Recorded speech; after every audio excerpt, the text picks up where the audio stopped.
Recording शुरू होगी, देखो, है ना। तरस सर जीव ये 4 प्रकार के अस्थि हुए थे, 2। बता देंगे फिर से?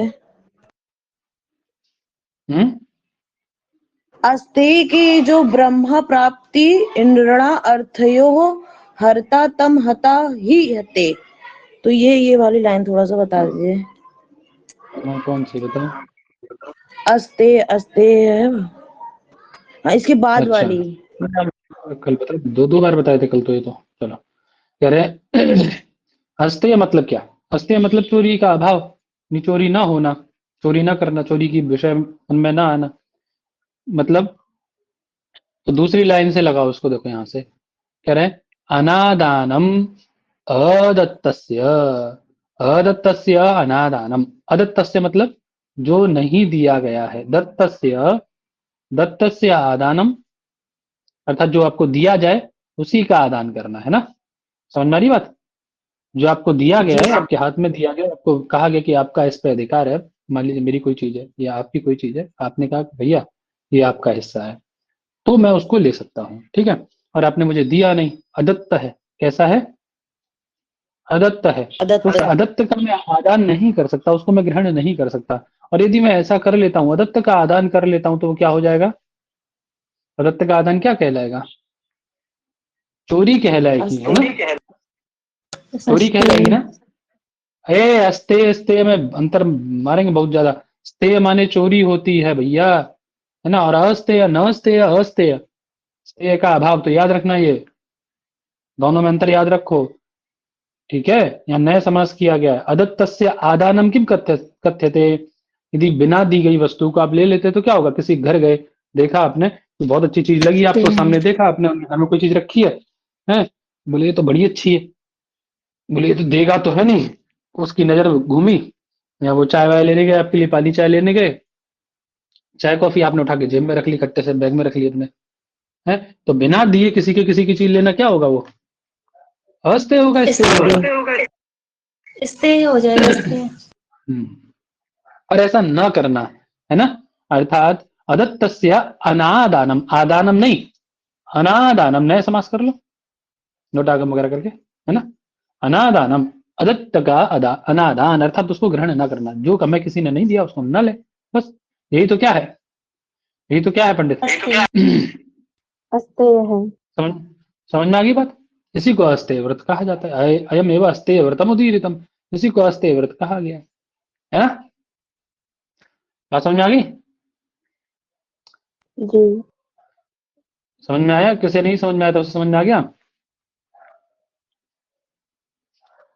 बोलो भाई जल्दी फटाफट से। आ गया सर, आ गया। चलिए, कह रहे हैं धर्म अधर्म आकाश, धर्म अधर्म आकाशास्तिकाया ते एकत्वशालिना क्रियाश्च द्रव्यश्च देशांतर प्राप्ति। अब देखिए, इससे पहले हमने देखा था तरस और स्थावर के भेद, है ना। तरस कौन होते हैं? बोले 2 3 4 5 इंद्रियों वाले तरस कहलाते हैं। और स्थावर जिनके पास एक इंद्रिय मात्र होती है, केवल स्पर्श इंद्रिय मात्र होती है, उनको क्या कहा जाता है? हमने उसको क्या कहते हैं? स्पर्श इंद्रिय मात्र वाले स्थावर।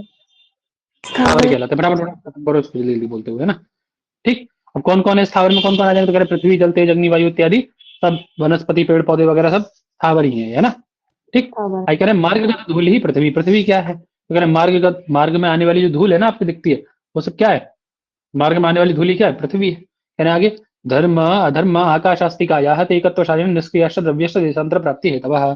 जो धर्म अधर्म आकाश आस्तिका इत्यादि ये कैसे हैं? ते एकत्वशालीना, वे एकत्व संख्या विशिष्ट है, वो एकत्व विशिष्ट है, ठीक है। और कैसे हैं? निष्क्रियाश्च, उनमें क्रिया नहीं रहती, क्रिया रहित है, ठीक। और कैसे हैं? बोले द्रव्य से देशांतर प्राप्ति हेतु, अर्थात एक द्रव्य की दूसरे द्रव्य में, दूसरे देश में प्राप्ति कराने के हेतु होता है, ठीक है। अब चाहे ये पूछा जाए आपसे द्रव्य से देशांतर प्राप्ति हेतु के है, तो क्या कहेंगे?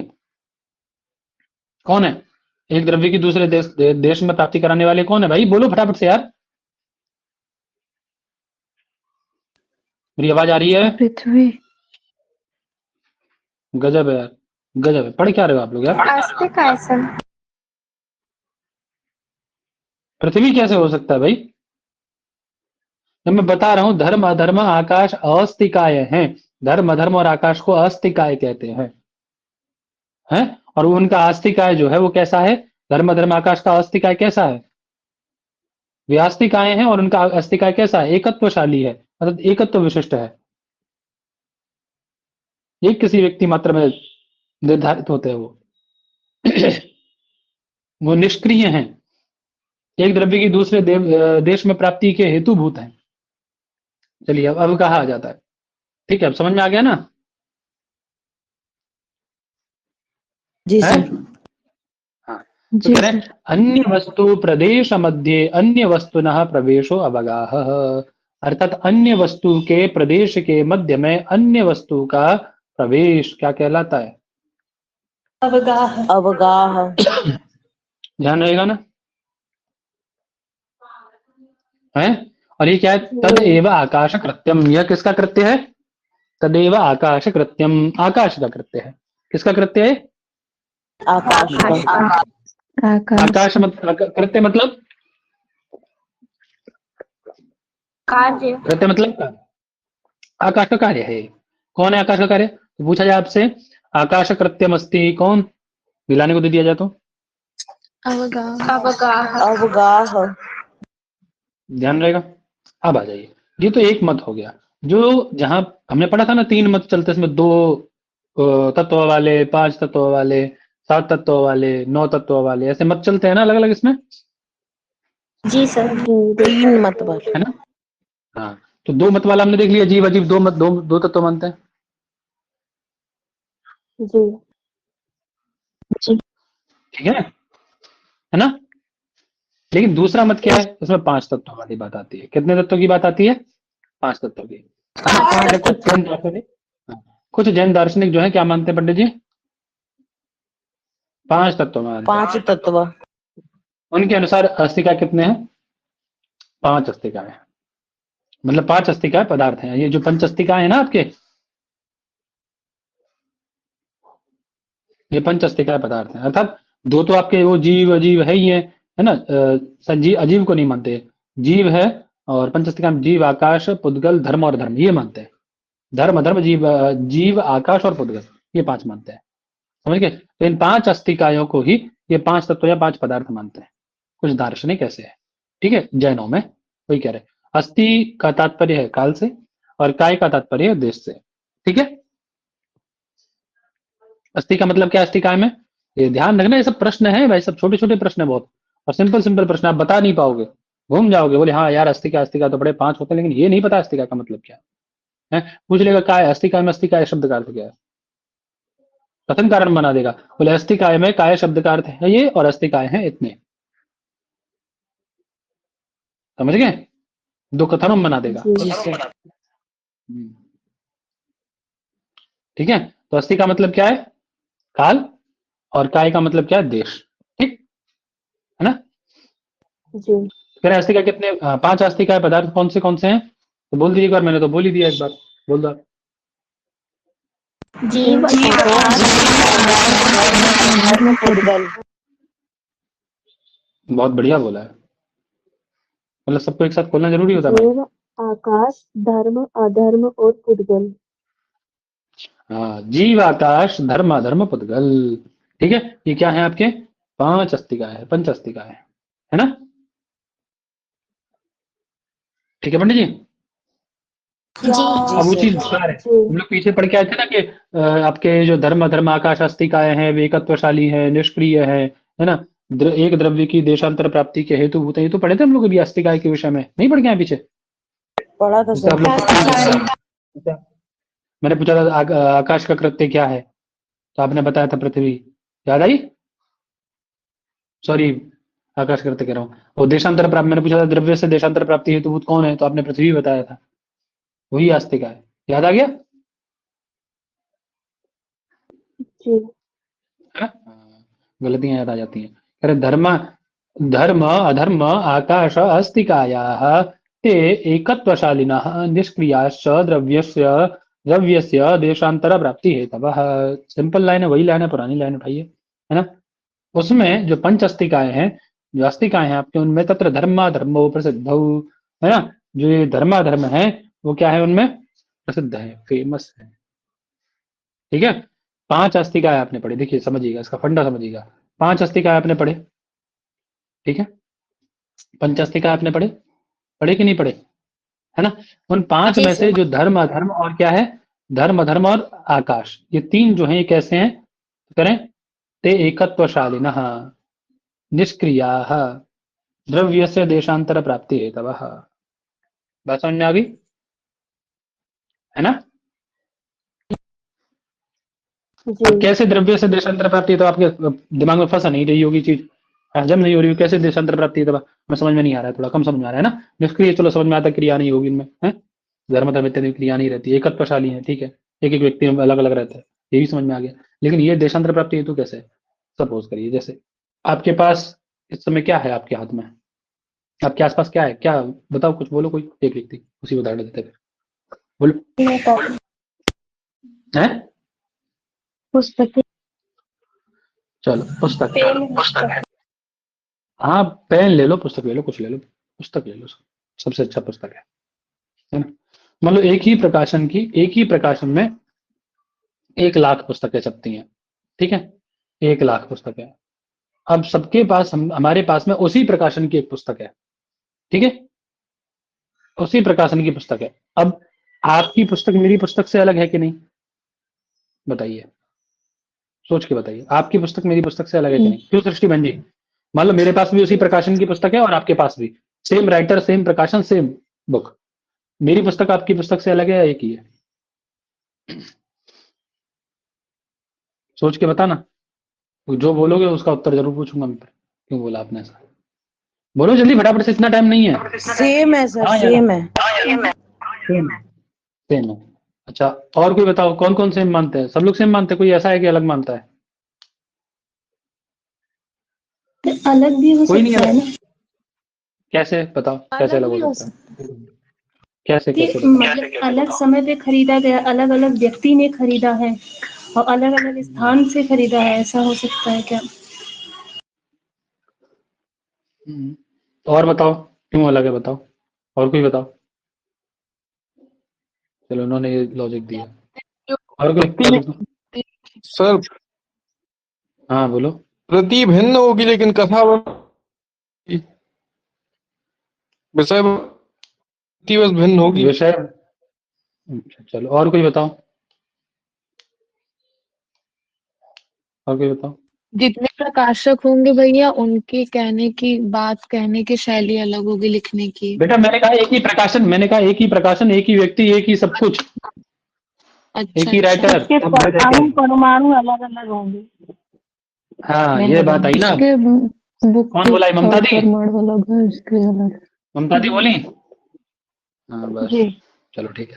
अब जी। ये लोग तो सब भूल गए, जो बाकी लोग हैं जो पुराने पढ़ने वाले, वो सब पढ़ के और विसर्जित कर जाते हैं यहीं पे कि भैया आपका वो है ना, आरती में आता है ना, तेरा तुझको अर्पण क्या लागे मेरा, है ना, वही करते हैं, पढ़ने के बाद तेरा तुझको अर्पण कर जाता है।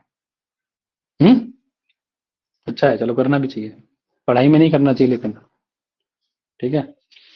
देखिए वस्तुतः बेशक वो चीज एक जैसी है हमारी, ठीक है ना, हम लोगों ने एक साथ खरीदी, सपोज करो हमने एक ही प्रकाशन से छपी हुई पुस्तक को एक साथ खरीद के लेके आए, हम लोग एक ही समय पे एक ही साथ खरीद के लेके आए, तब भी पुस्तक में भेद है, क्यों, आपकी पुस्तक अलग है, मेरी अलग है, सब कुछ सेम है, तदपि भेद है, क्यों, हम लोग पढ़ते हैं ना, है। चलो ये भी छोड़ो, मैं तो कह रहा हूं कि आप एक पुष्प, एक वो लो, आपके यहाँ सबके यहाँ गार्डनिंग होती है, कोई फूल पत्ती पौधा लगा होगा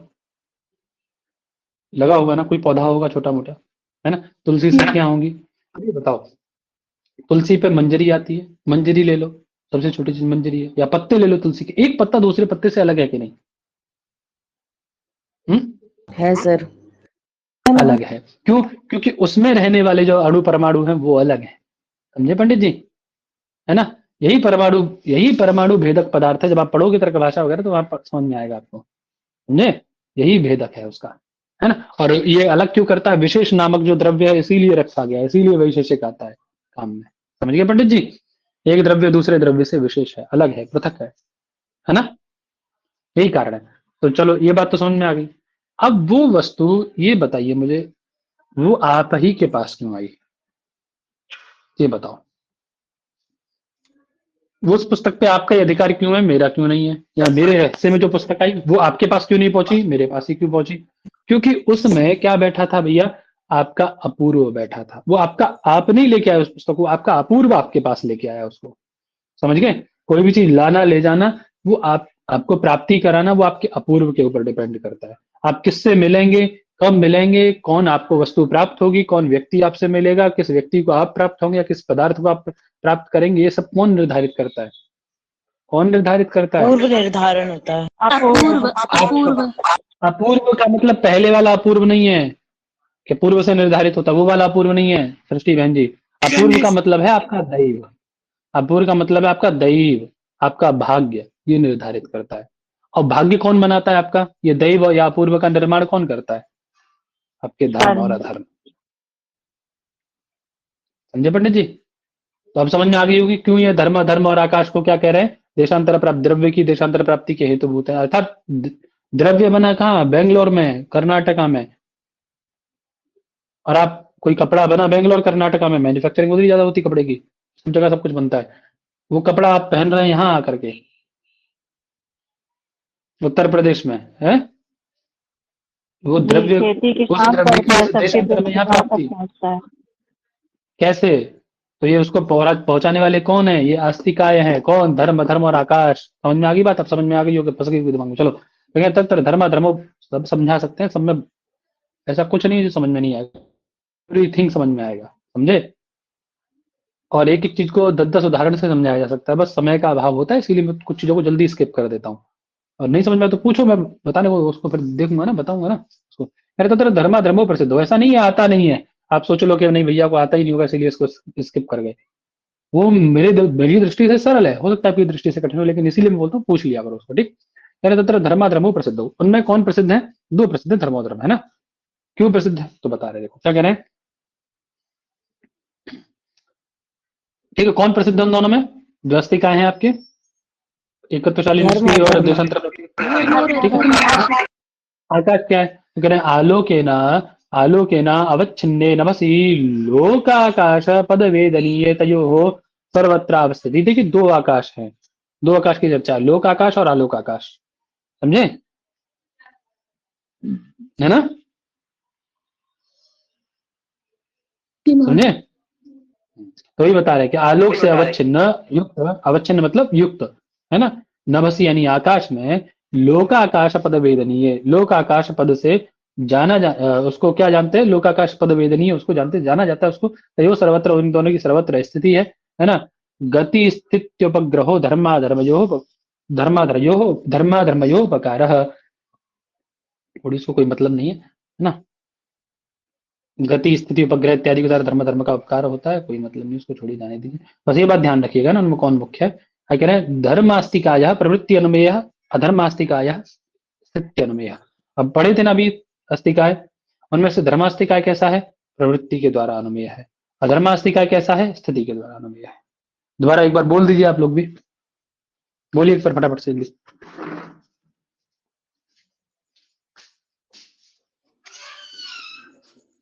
धर्म मेरी आवाज आ रही है? धर्म स्थित अन्वय। हाँ, और अधर्मास्तिकाय कैसा है जी? स्थित अन्वय। है ना, एक प्रवृत्ति अनुमेय और एक स्थिति अनुमेय। अब देखो मिलाने को दे देगा, क्या करोगे? है ये सब नहीं पढ़े थे, है ना? नहीं पढ़े थे ना ये सब? नहीं सर। अब पढ़ लिए ना? चलो चलो, अब गलत नहीं होना चाहिए। चलो ठीक है। कह रहे अवगाह क्या है?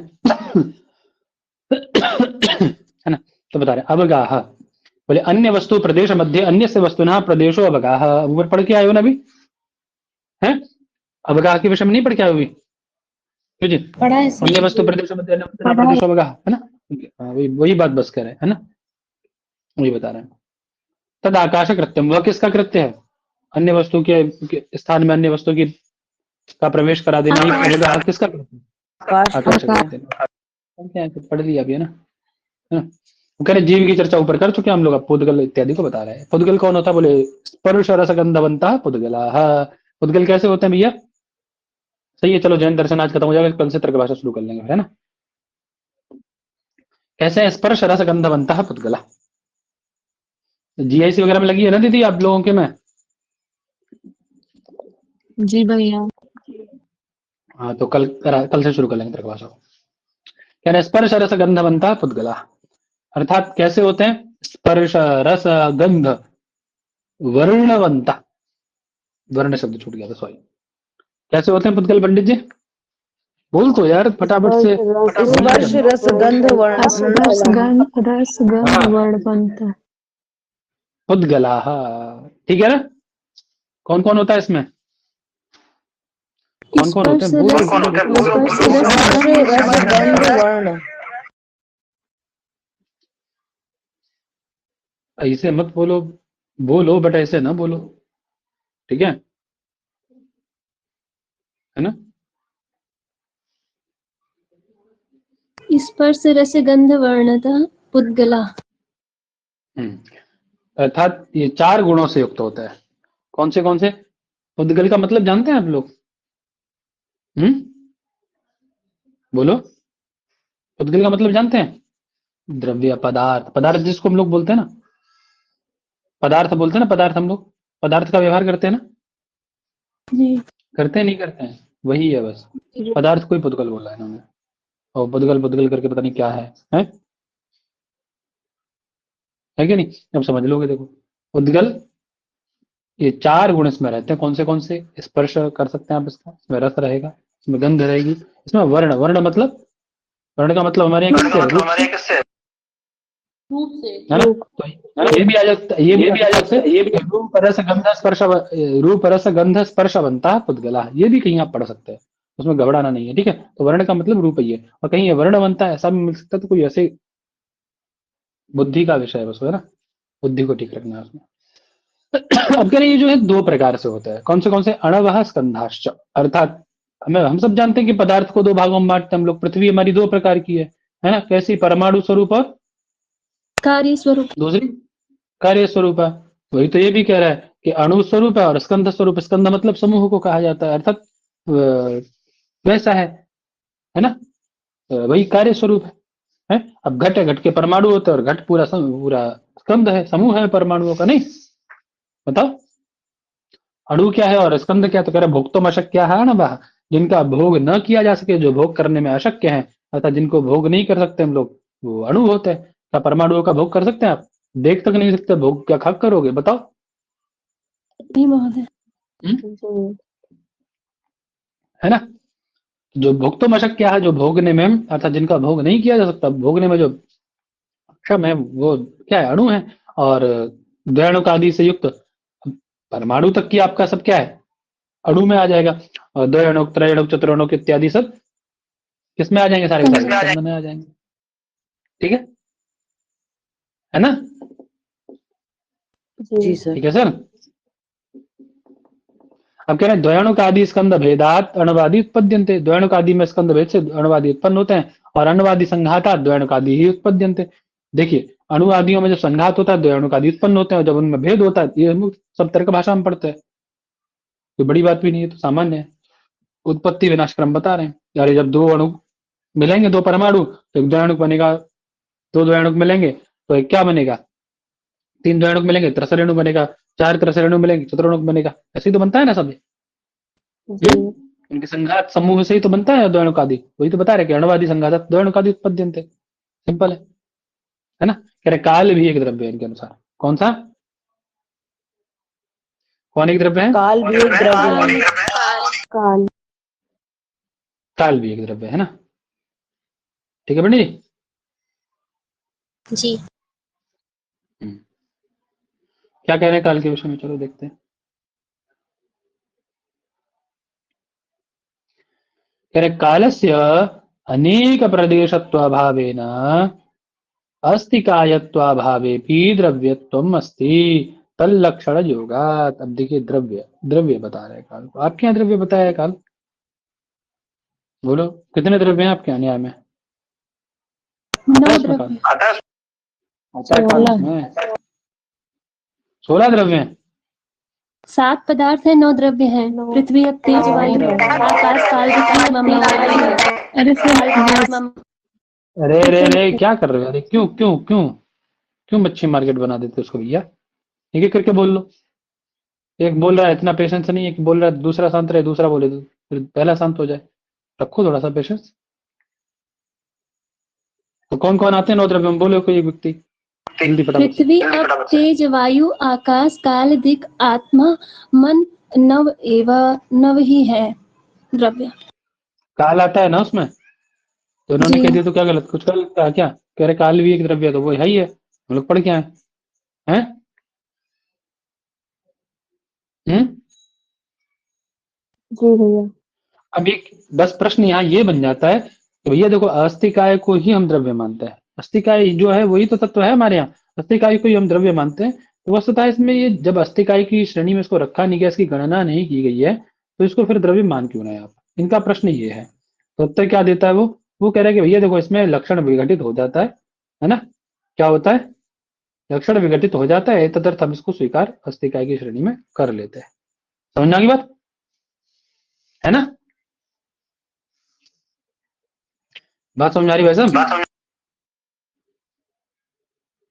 जी महोदय। देखो वही बता रहे हैं, वही कह रहे हैं। देखिए, कालस्य अनेक प्रदेशत्वाभावे न, क्योंकि वह अनेक प्रदेशत्वाभाव में है, अर्थात अस्थिकाय इत्यादि में नहीं रहता है। अनेक और अस्थिकायत्वाभावे भी, है ना? अस्थिकाय में अभाव होने के कारण तब भी द्रव्यत्वम अस्ति, है ना? क्यों? बोले तल लक्षण योगा, क्योंकि उसके लक्षण, जो द्रव्य का लक्षण है वो उसमें विघटित हो जाता है ना? बोले आपके यहाँ द्रव्य का लक्षण है क्या जो उसमें घटित हो जाता है? तो बता रहे गुण पर्यायवत द्रव्यम है। द्रव्य का लक्षण क्या किया? गुण बोलो। पर्यायवत द्रव्यम। और कह रहे द्रव्याश्रया निर्गुणा गुणा। द्रव्याशया निर्गुणा गुणा, जो द्रव्य के आश्रित रहे वो गुण है। सिंपल सी बात है।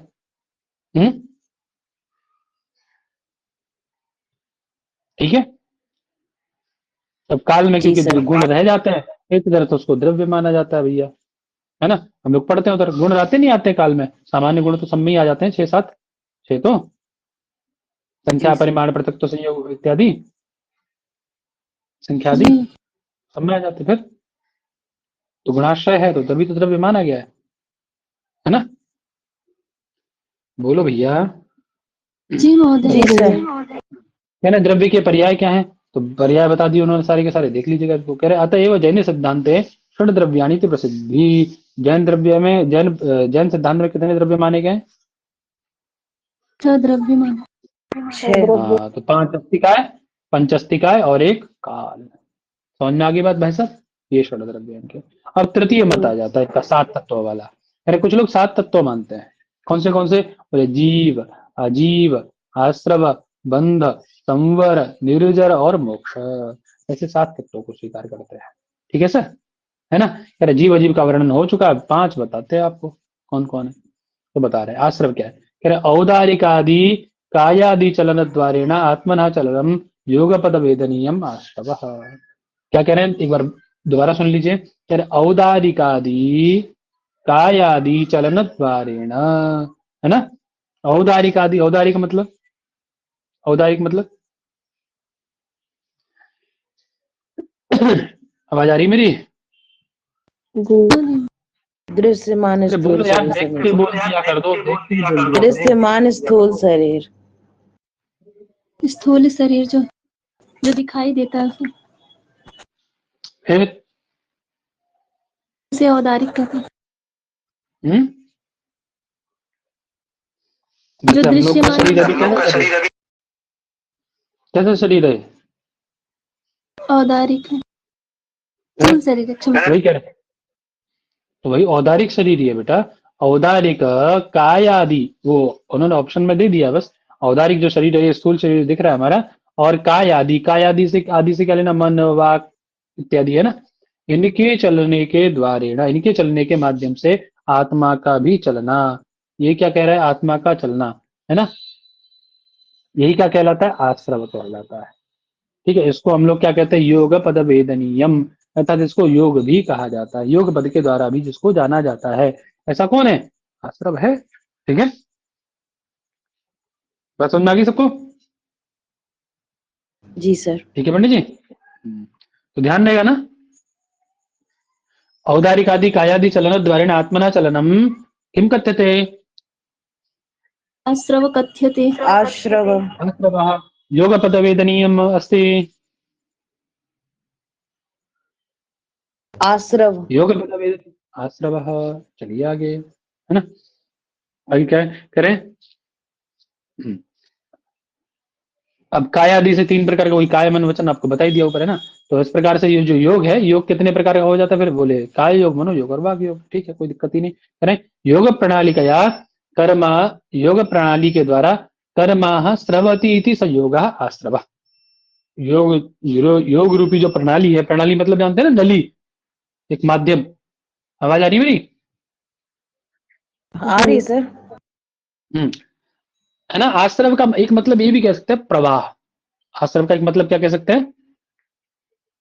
प्रवाह। है ना? हाँ, तो उस प्रवाह को भी हम लोग आश्रव कहते हैं। वही कह रहे हैं, योग रूपी प्रणाली के द्वारा कर्माह स्रवती, कर्मों का श्रवण किया जाता है, कर्मों का प्रवाह जो होता है ना?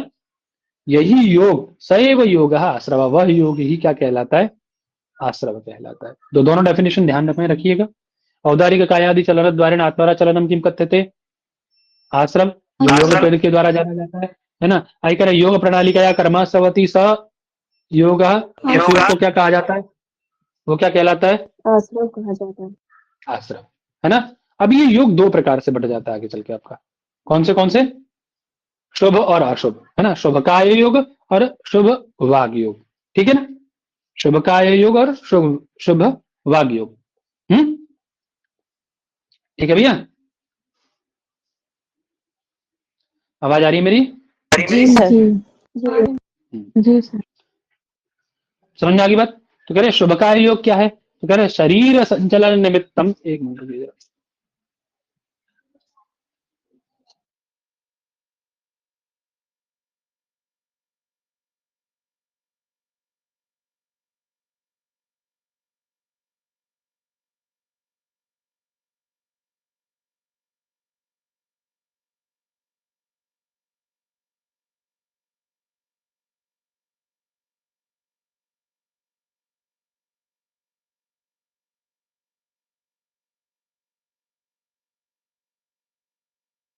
हाँ, आवाज आ रही मेरी? आ रही महोदय। आ रही सर। तो बात समझ में आई है इतनी? है? जी महोदय। आ गया सर। शुभ काय योग और शुभ वाग योग। ठीक है, अब शुभ काय योग क्या करे? शरीर संचलन निमित्तम आत्म प्रदेश संचलनम, शरीर संचलन निमित्त जो विषय है उनके द्वारा आत्म प्रदेश संचलन। देखो ऊपर वाली बातें तो बता रहा है वो। औदारिक कायादि संचलन के द्वारा मतलब हमारा ये शरीर चल रहा है, इसके द्वारा हमारी आत्मा भी चल रही है अंदर बैठी हुई, है ना? तो वही तो कह रहा है कि शरीर संचलन निमित्त के द्वारा आत्म प्रदेश संचलन। ठीक है, यही तो बातें हो रही है ना, यही तो बात कही जा रही भाई। जी तो शरीर संचलन निमित्त से आत्म प्रदेश संचलन क्या कहलाएगा आपका? शुभ काय योग कहलाएगा। शुभ वाक योग क्या है? जब हाँ, तो वाक परिणामाभिमुख्य के द्वारा आत्मना प्रदेश संचलनम, तो आपका शुभ भाग योग, वाक से ध्यान रहेगा। शरीर संचलन यदि आ रहा है तो आपका शुभ काय योग, काय माने शरीर ही होता है, शुभ भाग योग में वाक परिमाण ये बात आ जाए तो समझ लीजिए भाग योग हो जाएगा। ठीक है सर,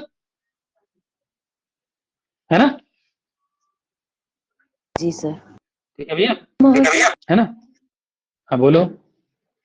हमारी पुस्तक में 2 आश्रव दिए हैं, एक भावाश्रव, एक द्रव्याश्रव करके दिया है, 2 ऐसे।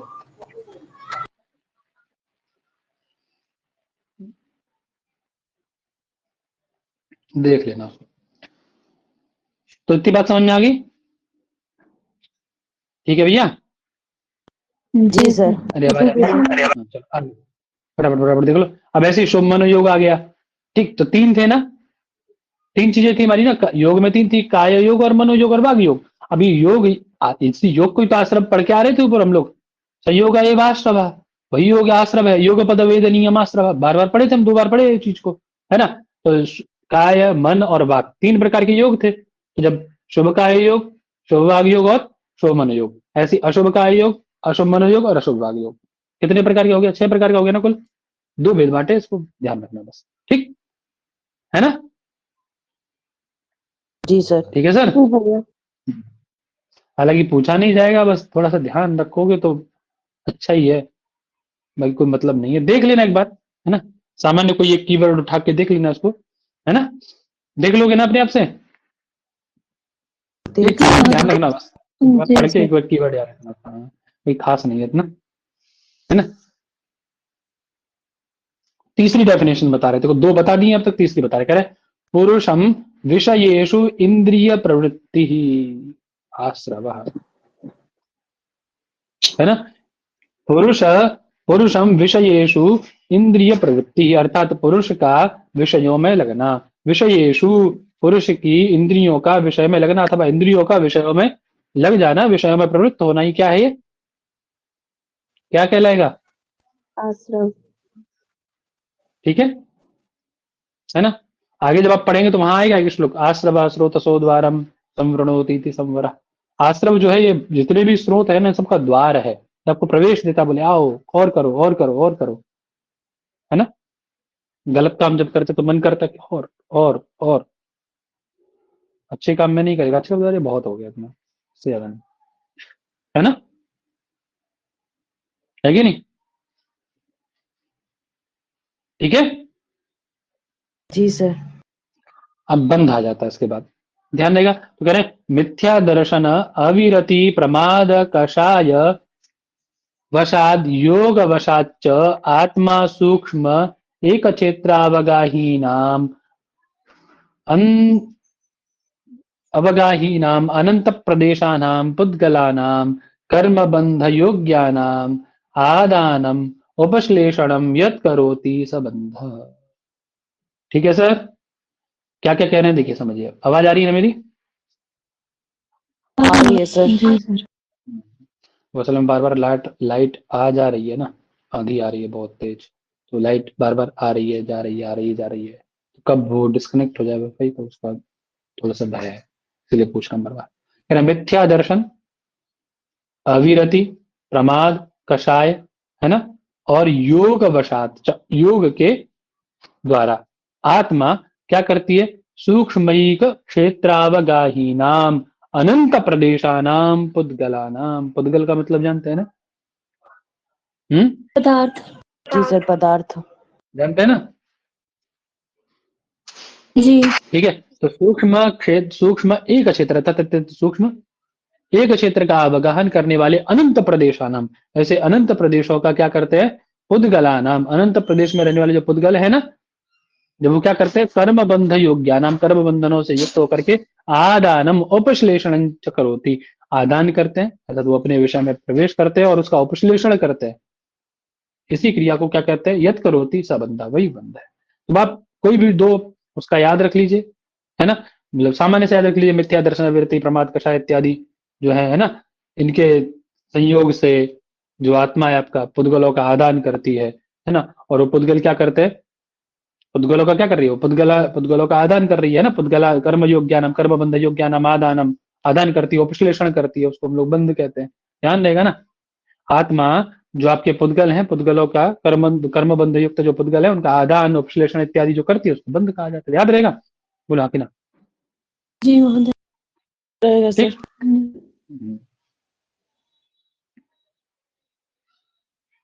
चलिए, अगर बंध बता रहे हैं और बता रहे हैं बंध के विषय में क्या कहना है, देखिए, रसा का सा कंफ्यूजन हो कुछ जाती कह है। रहा है हाँ बेटा, क्या कह रहे हो?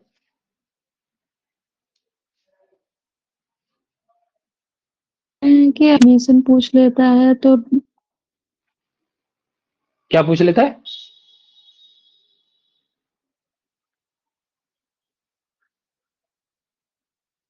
आवाज नहीं आ रही है बाबू, क्या पूछ लेता है? बोलो, कोई और बोलो यार, क्या बोल रहे हैं? भैया उनकी आवाज आवाज कट नहीं रही आ थी। रही। महोदय आवाज कट रही है दीदी की। तो बोल दो, मैसेज कर दें, मैसेज करके अब देख लो, आप लोग को बता दो, चलो। तो बात समझ में आ गई इतनी ना? जी। जी क्या सर। कह रहे हैं, दूसरा दूसरा वो बता रहे हैं, कह रहे हैं सकषायत्वात् जीव कर्म भाव योग्यान पुद्गला न दत्ते सबंधा, है ना, सकषायत्वात् जीव, है ना, तो सकषाय होने से जो जीव है, जीव के जो कर्म है, कर्म भावयो, कर्म भावों के योग ज्ञान से युक्त जो पुद्गल है, उन पुद्गलान पुद्गलों का आदत्य यानी ग्रहण करता है, वही क्या है, दोनों में देखिए एक ही बात है, आप ध्यान दो तो एक ही बात है, समझ रहे हैं पंडित जी। ये देखो आपके जो वस्तुतः बंध, बंध मतलब संसार में बंधन आपका, ठीक। अब बंधन के हेतु जब आगे पढ़ेंगे, अब तो आगे बंधन के हेतु तो सब बताए जाएंगे, मिथ्या दर्शन इत्यादि बंधन के हेतु हैं। इनके योग से जो जीवात्मा है आपका श्री कृष्ण क्षम्यता, तो ये जो आपका जीवात्मा ये क्या करता है, ये पुद्गलान जो कर्म बंध के योग्य हैं, जो हेतु हैं, उन पुद्गलान योग ज्ञान है ना, उनका आदान करता है और उनका उपश्लेषण करता है, यही बंध है, ठीक है। जब ये पुद्गलों का आदान उपश्लेषण इत्यादि करने लग जाता है, वो बंद हो जाता है, समझ बात है ना। जी सर। वही बात यहाँ भी कही जा रही है, सकषाय होने के कारण, कषाय से युक्त होने के कारण जो जीव है ना, कर्म कर्म भाव से युक्त पुद्गलों का जब आदान करता है, तो वही तो बात कही जा रही है। देखिए यहाँ भी वही कर्म बंध योग्यानाम पुद्गलानाम, पुद्गलों का विशेषण है, ये कर्म बंध के योग्य है, वो ऐसे पुद्गलों का जब आदान उपश्लेषण करता है तो बंद होता है, ये तो बात की जा रही है, कर्म भाव योग्यानाम पुद्गलान, वही एक ही लक्षण है, समझे पंडित जी। बस कीवर्ड याद रखो, थोड़ा सा याद रहेगा, बस ये कीवर्ड यही याद रखना, कर्म बंध योग इत्यादि या कर्म भाव योग्यानम पुद्गलान आदत्ते, वो क्या है, बंद है, बस आदान की बात आ जाए बंद हो जाएगा, ठीक। पुद्गल आदान की बात हो, बंद है। अब उसके हेतु कितने तो बता रहे हैं, जो आपके मिथ्या दर्शन इत्यादि सब हेतु है उसके, है ना, वही कह रहे हैं अन्योन्यम प्रदेशनानुप्रवेशे सति विभागेन अवस्थानम बंध। अब ले एक और बता दिया, समझे, जी है ना। प्रदेशानुप्रवेश अर्थात उस प्रदेश में प्रवेश करने पर इनके बुद्गलों के, है ना, सती ऐसा होने पर अविभागेन अवस्थानम अर्थात एक ही जगह पर अवस्थित हो जाना बंध कहलाता है। अवस्थानम बंधा इतना याद रख लोगे तो काम चल जाएगा।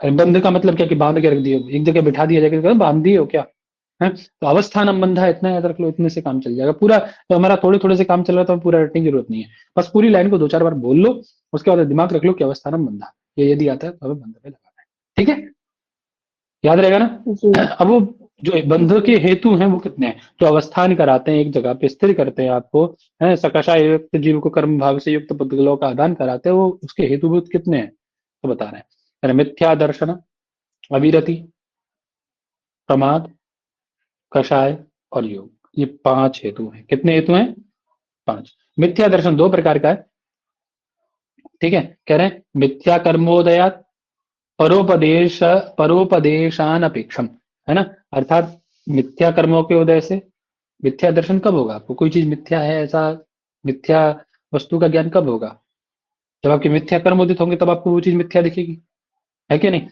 है क्यों जी।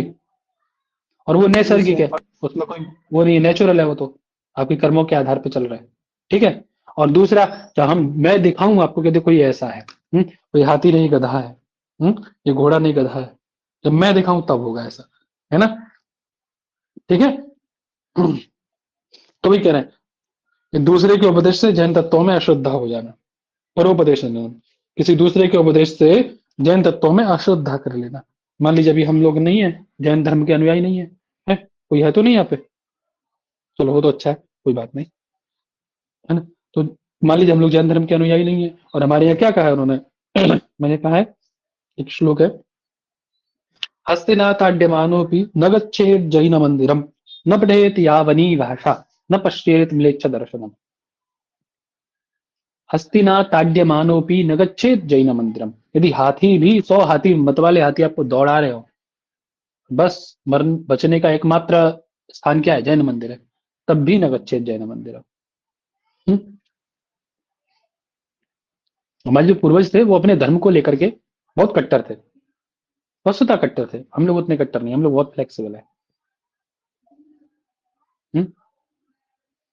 और इसी कारण, यही कारण है कि आज तक ये सनातन इतने इतने आक्रांत आए, 1000-1000 साल अन्य धर्मों का, विधर्मियों का शासन रहा है, तदपि इतनी इतनी मिशनरियां चलती रही, तदपि ये सनातन जीवित है।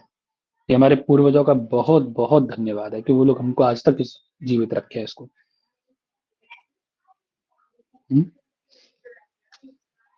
सोचो क्या क्या कष्ट झेले होंगे उन लोगों ने, हैं? कौन कौन, ये तो मुस्लिम तो टैक्स वैक्स लगा देते थे, नहीं है कि नहीं? जी आवाज आ महाराज। रही मेरी? जी जी पूजा वूजा करने में, हाँ पूजा वूजा करने पे टैक्स वैक्स लगा देते थे सब लोग, और वो टैक्स देते थे हमारे लोग, नहीं? सबसे एक पहले सर वो जो जजिया आक्रांत कर आया आपका ये सब अरब से, देते थे। हाँ वही बता रहा हूँ, अरब का आक्रांत आया एक, जो अरब और तुर्कों ने जो आक्रमण किया उसमें अरब आक्रांता जो था, क्या नाम है उसका, 712 में आया था जो मोहम्मद बिन कासिम, सबसे पहला वही था। उसने पंजाब ये सिंध प्रांत जो है यहाँ जजिया कर लगा दिया था उसने, कि आप ये, इसीलिए वहां पे देखो हम पर्याप्त हो गए थे उधर, और वो सिंध जो है पाकिस्तान बन गया, है ना? जी उसने थोड़ी छूट दे दी थी, इसने ये कहा कि भैया ऐसा है कि हम जो स्त्री हैं, बुजुर्ग हैं, बच्चे हैं, बूढ़े हैं, इन पे ये नहीं लगेगा। किसने? ये मोहम्मद बिन कासिम ने। लेकिन इनका एक चाचा एक और आ गए, इनसे भी महान एक और, फिरोज शाह तुगलक।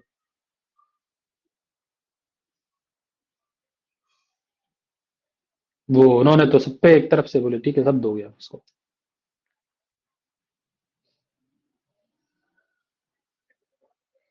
बाद में अकबर ने खत्म किया, फिर उसका वो आया औरंगजेब, उसने फिर चालू कर दिया। तो इतने सब आक्रांताओं के आने के बाद में भी ये जीवित है, तो इसका मतलब कुछ तो किया है उन लोगों ने, बहुत अच्छा किया है। तो कह रहे वही कह रहे हैं, दूसरों के उपदेश से जैन तत्वों में अश्रद्धा कर लेना ही क्या है? मिथ्या दर्शन का दूसरा प्रारूप है। ठीक है, तो ये मिथ्या दर्शन समझ में आ गया सबको, है? जी महाराज। जी सर।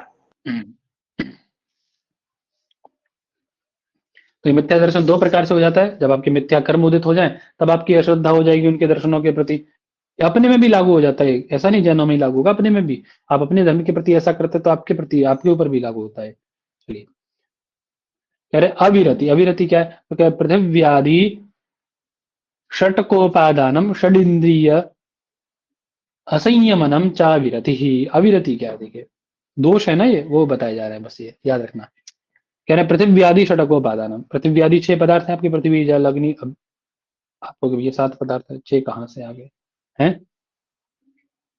तो कह रहे हैं तो देखना पड़ेगा ना क्या कह रहे हैं। तो पृथ्वी 6 पदार्थ यानी पृथ्वी जल अग्नि वायु स्थावर और जंगम, है ना?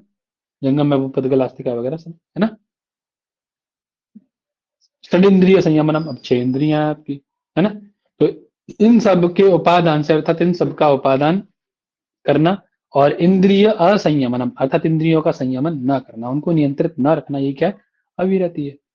जब आप इनसे विरक्त हो जाएंगे, इनका उपादान नहीं करेंगे, तो देखा नहीं विरक्त लोग जो होते हैं, इनको किसी चीज से मतलब नहीं होता, वो तो कुछ भी हो रहा है, इनको कोई फर्क ही नहीं पड़ता है।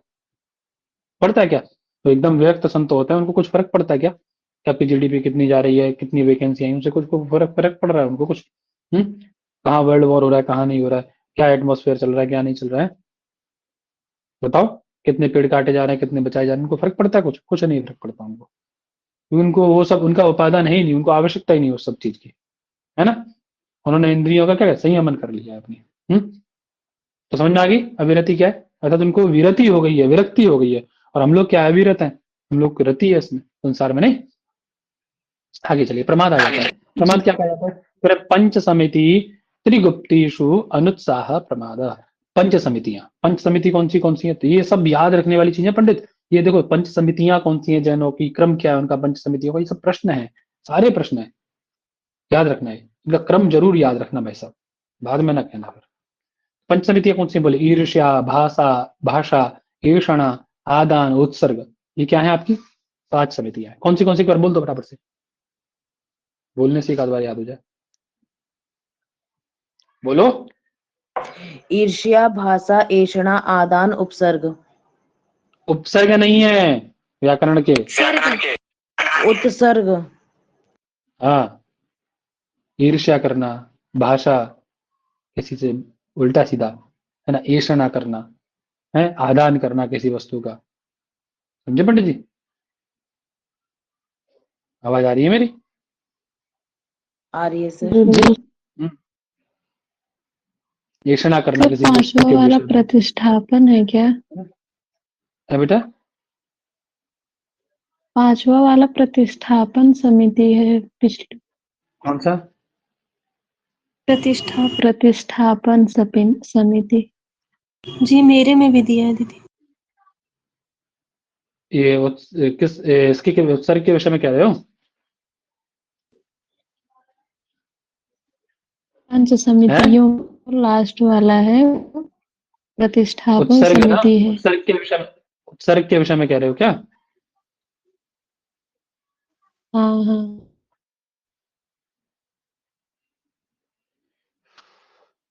उत्सर्ग का मतलब क्या है ये बताओ? नहीं पता सर। अरे उत्सर्ग का मतलब नहीं पता है? उत्सर्जन करना पढ़ते नहीं हो? क्यों जी? बोलो बेटा। जी सर।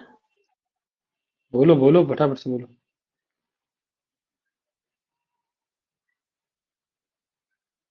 आवाज आ रही है मेरी? आ रही है। जी सर आ रही है। तो बोलो तो, उत्सर्ग का मतलब क्या है? त्यागना। हाँ सर उत्सर्जन करना, त्यागना। उत्सर्ग करना क्या है?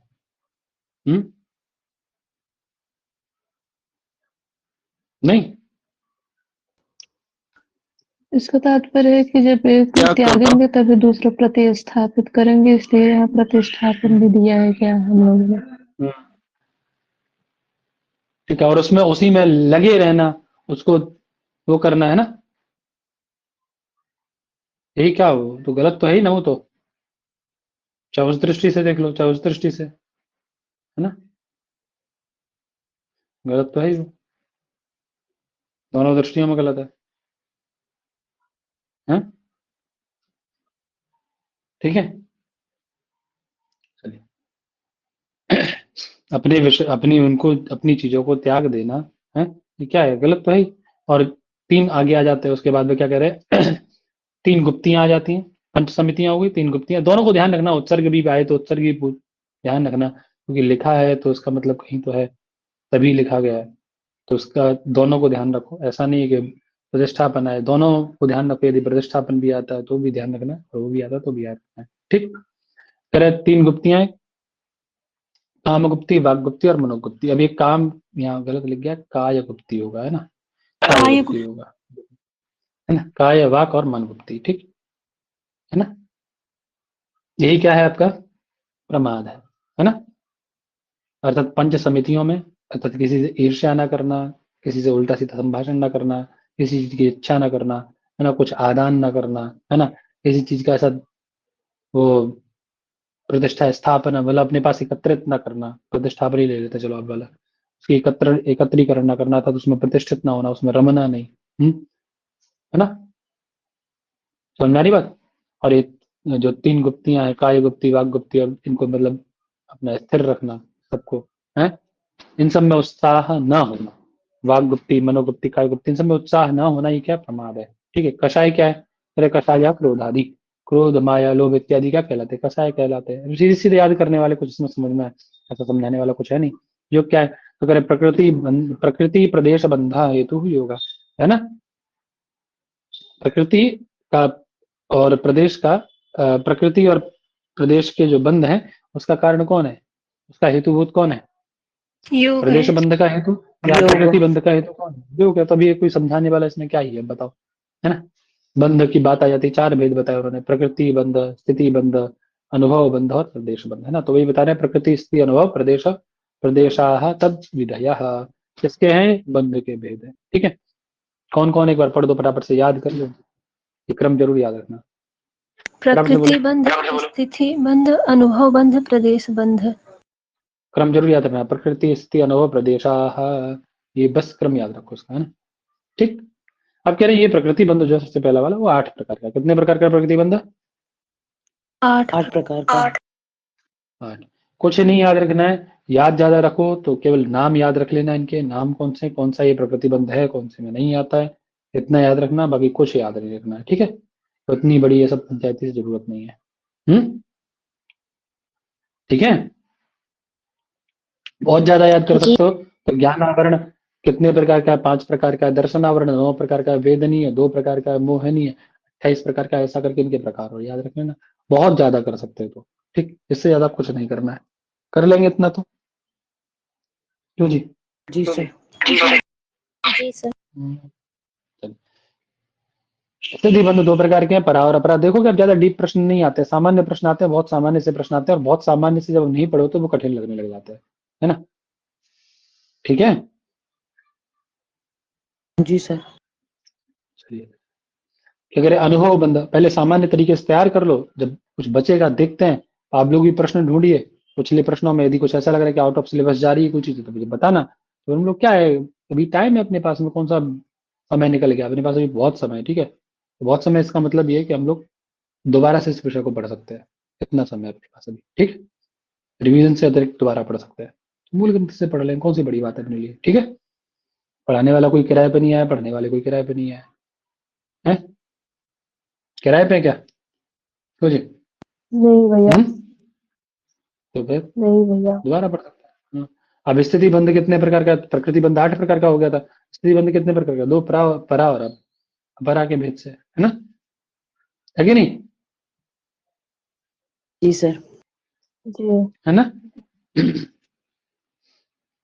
अनुभव बंध की बात आ जाती है, तो अनुभव बंध का जो लक्षण है, क्या कह रहे, अजागो महेश्यादि क्षीराणाम, अजागो महेशी आदि के क्षीराणाम तीव्र मंदादि भावेन, उनमें तीव्रत्व मंदत्व इत्यादि भाव रहता है कि गाय का दूध पियेंगे तो बुद्धि तीव्र होगी, है उसमें मंदत्व होता है, तो वही कह रहे फैट अधिक होगा तो वो आपके उसको डाउन करेगा, है तो कह रहे स्वकार्य करणे सामर्थ्यादि विशेष अनुभव, अपने कार्य कारण में सामर्थ्यादि का विशेष अनुभव अनुभव कहलाता है। तो थोड़ा थोड़ा कुछ कुछ, एक ज्यादा रटना नहीं है, केवल एक एक कीवर्ड याद रखो सबका, है ना? वही कह रहे उसी प्रकार से, तथा च वैसे ही, तथा कर्म पुद्गलानम, जो कर्म पुद्गल है उनका स्वकार्य में अर्थात अपने कार्य में, स्वकार्य करणे अपने कार्यकरण में सामर्थ्य विशेषा, सामर्थ्य विशेष अनुभाव है, ठीक है? तो याद रखना, कर्म पुद्गलों का अपने कार्य में सामर्थ्य विशेष क्या कहलाता है? अनुभव। अनुभाव कहलाता है, ठीक है ना? जी सर। जी सर। अब कह रहे हैं, देखिए प्रदेश बंध क्या है, एक प्रदेश में स्थिर हो जाना, वही बता रहे, देखो कह रहे कर्म भाव परिणीत पुद्गल स्कंधा नाम, कर्म भाव में जो विपरिणित हो चुके हैं, बदल चुके हैं, ऐसे पुद्गल स्कंधा नाम, पुद्गल स्कंद वगैरह अभी पढ़ के आए पीछे, पुद्गल स्कंधा नाम अनंतानंत प्रदेशानाम, है ना? इनका अनंतानंत प्रदेशानाम, है ना? आत्म प्रदेशानुप्रवेश, अनंत अनंत प्रदेशों के द्वारा आत्म प्रदेश क्या कहलाता है? आत्म प्रदेशानुप्रवेश क्या कहलाता है? हैं? प्रदेश बंध कहलाता है। प्रदेश अब इतना भी याद रखिएगा कि आत्म प्रदेशानुप्रवेश क्या कहलाएगा? देश बंध। है, बस पुद्गल स्कंध इत्यादि का, अनंत पुद्गल स्कंध इत्यादि का आत्म प्रदेशानुभव क्या कहलाएगा? आत्म प्रदेशानुवेश क्या कहलाएगा? जो प्रवेश, प्रदेश बंध कहलाएगा, ठीक। जी अब कह रहे सर। संवर क्या है, तो कह रहे आश्रमों का निरोध, तो आपने आश्रम पढ़ा था पीछे, उस आश्रम का निरोध ही क्या है? संवर है ना? ठीक है ना? जी। क्योंकि आपके देखिए, आश्रम से क्या होता है, आश्रम से आपके शरीर में कर्म प्रवेश करते हैं, हम लोग पढ़ रहे थे कि पुद्गल प्रवेश करते हैं आत्मा में, पढ़ रहे थे ना पीछे, तो हम लोग आश्रम को पढ़ रहे थे, वहां सारी बात आई थी, जी। ठीक है? तो कह रहे ये ना आत्मनि, जिसके द्वारा आत्मा में प्रविशत कर्म प्रतिषिध्यते, जिसके द्वारा आत्मा में प्रवेश करते हुए कर्म प्रतिषेधित कर दिए जाते हैं, रोक दिए जाते हैं, है ना? ठीक है, वह गुप्ती समिति इत्यादि संवर है। गुप्ती समिति स्वरूप कौन है? संवर है, ठीक है? गुप्ती समिति वाला कौन है? संवर है ना? जैसे जैसे एक पाइप है आपकी, उस पाइप में से प्रॉपर गंदगी प्रवेश कर रही है, प्रॉपर गंदगी प्रवेश कर रही है, अब आप उस पर लगा देते एक ढक्कन, संवर नाम का, आश्रम नाम का एक पाइप है, उससे गंदगी प्रवेश कर रही है, उससे कर्म प्रवेश कर रहे हैं आपके शरीर में, लेकिन उस पर यदि आपने संवर लगा दिया, संवर नाम का ढक्कन लगा दिया, प्रवेश कर पाएगी? अब तो संवर क्या है? आच्छादक है, उसको ढकने वाला है, ठीक है ना? अब आप कहेंगे भैया ये गुप्ती समिति में गुप्ती क्या है? तो बता रहे हैं, ये गुप्ती संचार कारण योगात आत्मनः गोपनम, अर्थात आत्मा का गोपन, किससे? और संचारण कारण योगात, जो संचारण कह रहा हूँ, संचार कारण योगात, अर्थात जो संचरण करने वाले कार्य हैं जो आप पढ़ रहे थे, पुद्गल इत्यादि, वो आत्मा में प्रवेश करते हैं आश्रव के द्वारा। तो उससे आत्मा को क्या करना, उससे आत्मा का गोपन करना था, तो उसका संरक्षण करना ही गुप्ती है। बात समझ में आ गई? अब वो काय, मन और वाक के भेद से 3 प्रकार की हो जाती, काय गुप्ती, वाक गुप्ती और मन गुप्ती। ठीक है सर? जी है? सर। समिति क्या है? तो आपने पढ़ा था ना, गुप्ती समिति इत्यादि से जो जुड़ा हुआ है वो संवर है, ऐसा करके ना है। समिति क्या है? तो कह रहे हैं प्राणी पीड़ा परिहारेण सम्यगयनम, है ना। प्राणियों की जो पीड़ा है उस पीड़ा को परिहारेण अर्थात त्याग करके क्या करना, सम्यगयन अर्थात सम्यक व्यवहार करना, ही समिति है। 5 वेद बताए उसके, है ना। कितने वेद है समिति के? 5 वेद है पंडित जी, है। आश्रवा, देखो मैं कह रहा था ना, ये वाला वो है, पंक्ति है, आश्रवा स्रोतसोद्वारम संवरोति इति संवरः। आश्रव जो है स्रोतों का द्वार है और उसको जो रोक लेता है वो क्या है, संवर है। ठीक है, वही कह रहे हैं आश्रव भव हेतु स्यात्। इस संसार में हम लोग बार बार जन्म ले रहे हैं हमारे कर्मों के कारण। जब तक कर्म, जिस दिन कर्म आपके रुक गए उस दिन आप जन्म लेंगे, दोबारा नहीं लेंगे ना। आश्रव भी क्या है, आपके अंदर ये पाइपलाइन से कर्मों को पहुंचाने वाला काम कर रहा है आश्रव। ठीक, तो कह रहे आश्रव क्या है, भव हेतु स्यात्, भव का हेतु है, तब बार बार आपको इस संसार में लाने वाला है, कारण है। और उसका संवर करने वाला अर्थात उसका रोकने वाला, उसकी संचार को बाधित कर देने वाला कौन है, संवर है। वो क्या है, मोक्ष कारण, मोक्ष का कारण है। ठीक है सर, है ना। जी सर। सबको समझ में आ गई बातें इतनी तो बोलो हाँ कि ना, बोलो भाई साहब। अब निर्जर की बात आ जाती, कह रहे अर्जित कर्मणः तपः प्रभृति निर्जरणम। जो अर्जित कर्म है हमारे, उनका तप इत्यादि के द्वारा निर्जरण कर देना अर्थात उनको नष्ट कर देना, यही क्या है, निर्जर है? समझ नहीं बात?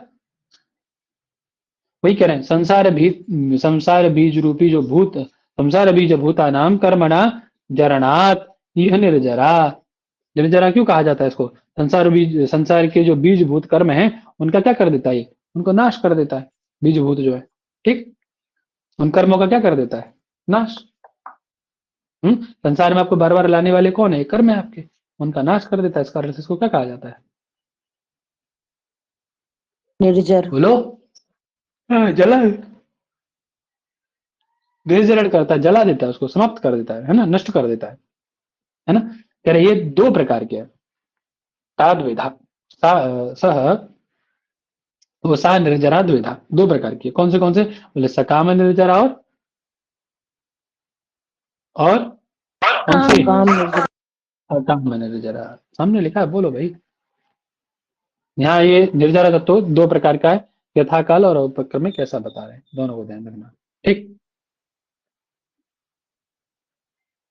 अब मोक्ष के विषय में बता रहे हैं। मोक्ष तत्व है क्या वस्तुता, कह रहे हैं मिथ्या दर्शनादि नाम, ये जो मिथ्या दर्शन इत्यादि जो भी दिखाई देता है बंध हेतु, है ना, जो हमें दिख रहे हैं संसार में पंचायती, सब मिथ्या बंधन है ना, मिथ्या दर्शन है ना, जो दिख रहा है हमें, ये हमारे ये सब है, ये है हमारे, ये है हमारे प्रिय है, ये प्रिय है, तो मिथ्या बंध है ना।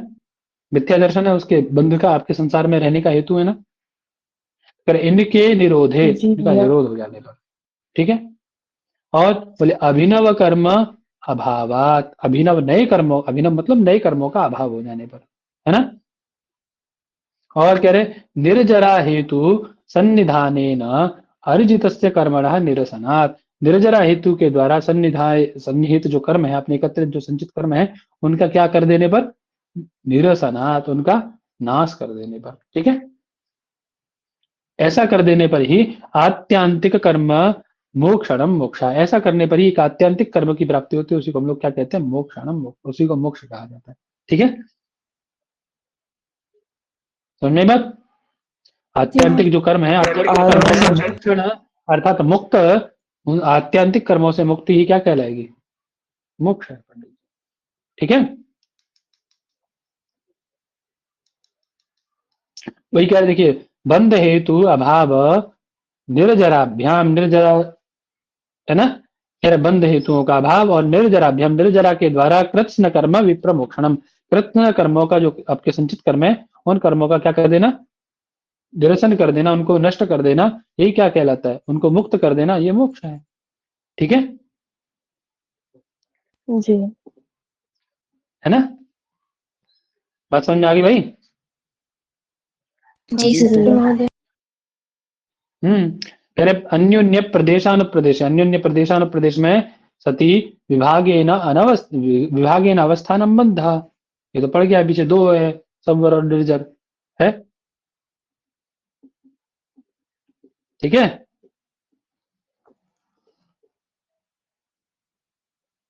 तो कह रहे जैन धर्म के द्वादश अंग कौन से हैं? तो जो आपके तीर्थंकरों के उपदेश हैं, उन उपदेशों को ही द्वादश अंग कहा जाता है। ठीक है, या अंग प्रविष्ट कहा जाता है। ये कितने प्रकार के हैं? 12 प्रकार के हैं। आचारांग, सूत्रकृतांग, स्थानांग, समवायांग, व्याख्या, प्रज्ञप्ति, ज्ञाति धर्म कथा, उपासक, अध्ययन, अंतःकृत दशांग, है ना, अनुत्तरोपादिक दशांग, प्रश्न व्याकरण, विपाक सूत्र और दृष्टिवाद इत्यादि। ठीक, चतुर्गुण है, सप्तभंगी ने जो उनका है, स्यादवाद, स्यादस्ति, स्याद नास्ति से, है ना, वो सब देख लीजिएगा, उसको याद कर लीजिएगा, रट लीजिएगा इसको, है ना, अच्छे से एकदम रट लेंगे ना? क्यों जी?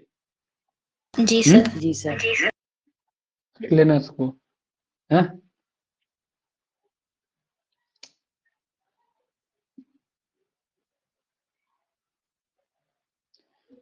ठीक है सर, तो और कुछ खास इसमें है नहीं। मुक्ति किसको मिलती है तो वही बता रहे, देखिए, जो कैसा है, लब्धानंत चतुष्कस्य लोकागूढ़स्य चात्मनः, जिसने ये चार पदार्थ ज्ञान, दर्शन, वीर्य और सुख, ये जिसको प्राप्त हो गए, है ना, और जो कैसा है, अपने आप को बांधे हुए नहीं है ना, समझे, लोकागूढ़ से चात्मना, अपनी आत्मा को लोकागूढ़ किए हुए, अर्थात लोक से विरक्त किए हुए, और जिसके क्षीणाष्ट कर्मण, 8 कर्म जो हैं, 8 प्रकार के जो कर्म है वो क्षीण हो चुके हैं, उसको क्या होता है, किसकी प्राप्ति हो जाती है? मुक्ति की, मोक्ष की प्राप्ति हो मुक्ति जाती मिलती है। हाँ, उसकी मुक्ति हो जाती है। ठीक है सर, तो हो गया पूरा जन दर्शन आज आपका। ये काव्य प्रकाश नहीं हो पाया, देखो, चलो कल करेंगे काव्य प्रकाश। ठीक है, जी भैया। भाग भी गए बहुत लोग, कल करेंगे काव्य प्रकाश। ठीक है, रखें, एक बार पाठ करके आना, PDF दोबारा। पढ़ी है क्या? हाँ पढ़िए, पढ़िए, जैन दर्शन के नाम से देखिए, पेड़ वाले में। ठीक है, रखें। सर किसका पाठ करके आए सुबह? जी इसी काव्य प्रकाश, सुबह नहीं, कल जो है, एक दो बार पाठ कर लेना इसका। किसका? काव्य प्रकाश के प्रथम अंक का, प्रथम अंक कह रहा हूँ उसका, जी भैया। प्रथम प्रकाश है ना, उल्लास प्रथम उल्लास का रे प्रकाश। उल्लास है जी। प्रथम उल्लास। वो आजकल ज्यादा नाटक पढ़ रहे हैं ना, तो नाटक पढ़ते पढ़ते अंक ही चल रहा है दिमाग में। जी भैया। ठीक है ना? जी भैया। रखें? महोदय क्रेज करा, आप बोले थे 9 बजे क्रेज कराइए। हाँ बस अभी चलाऊंगा चला दीजिए। प्रणाम महोदय। प्रणाम प्रणाम प्रणाम। पहुंचो आप सब लोग भी, देना कोई, ठीक है, सब लोग दिया करो कोई। उसमें कोई वो थोड़ी ना कि कौन दे रहा है, कितने अंक आ रहे हैं, क्या आ रहा है, ऐसा करके थोड़ी ना होता है कुछ। सब लोग देना कुछ, ठीक है, दिया करो सब लोग।